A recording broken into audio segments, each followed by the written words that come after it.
शेतकऱ्यांच्या खात्यावरती पैसे जमा होण्यास आता सुरुवात झालेली आहे। आतापर्यंत 8,139 कोटी रुपये हे वितरित करण्यात आलेले आहेत। शेतकऱ्यांची दिवाळी आम्ही गोड करू अशा स्वरूपामध्ये आश्वासन देण्यात आलेलं होतं आणि त्यानंतर आपण बघतोय शेतकऱ्यांच्या खात्यामध्ये डीबीटीद्वारे पैसे जमा होण्यास सुरुवात झालेली आहे। आता ही मदत होते आहे आणि या मदतीची अपेक्षा खूप आधीपासूनच शेतकरी करत होते।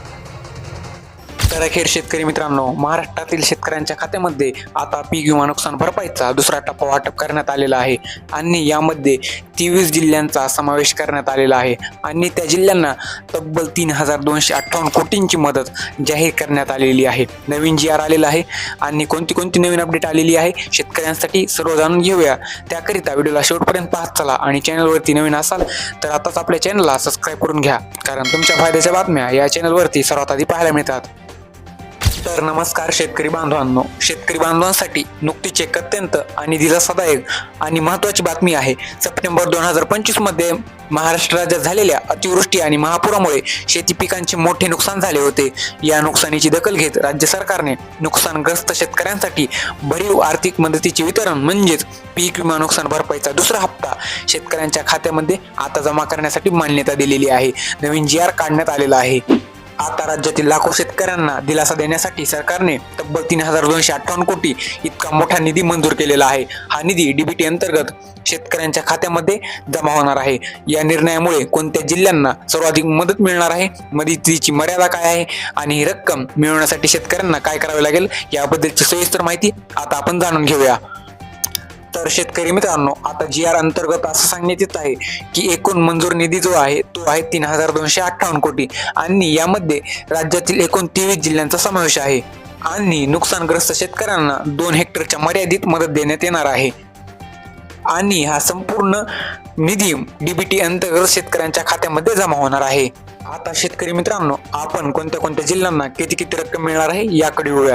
तर सर्वात प्रथम आहे नाशिक विभाग। या विभागाला सर्वात प्रथम आणि सर्वात जास्त निधी मिळणार आहे।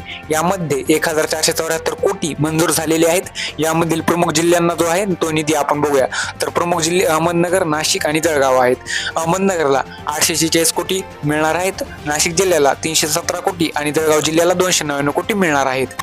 दुसरा जो विभाग आहे तो आहे पुणे विभाग। या विभागाला 951 कोटी मिळणार आहेत आणि प्रमुख जिल्हे जे आहेत ते आहेत सोलापूर, पुणे आणि सातारा।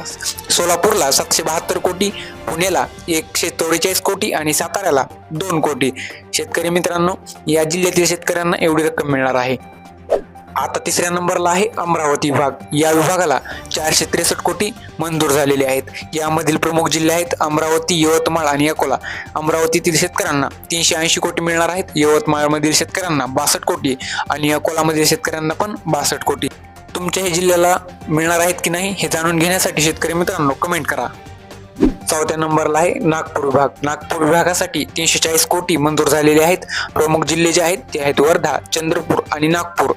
वर्धा जिल्ह्यासाठी 142 कोटी, चंद्रपूर जिल्ह्यासाठी 69 कोटी आणि नागपूर जिल्ह्यासाठी 11 कोटी मंजूर झालेले आहेत। आता जो पाचवा विभाग आहे तो आहे कोकण विभाग। शेतकरी मित्रांनो, याला 28 कोटी मंजूर झालेले आहेत। यातील प्रमुख जिल्हे आहेत पालघर, ठाणे आणि रायगड। पालघरला 14 कोटी मंजूर झालेत, ठाण्याला 8 कोटी आणि रायगडला 5 कोटी मंजूर झालेले आहेत। शेतकरी मित्रांनो, तुमच्या जिल्ह्याचं नाव नसेल आलं तर कमेंट करून सांगा, आपण तुमच्या जिल्ह्यासाठी एक सविस्तर व्हिडिओ बनवूया।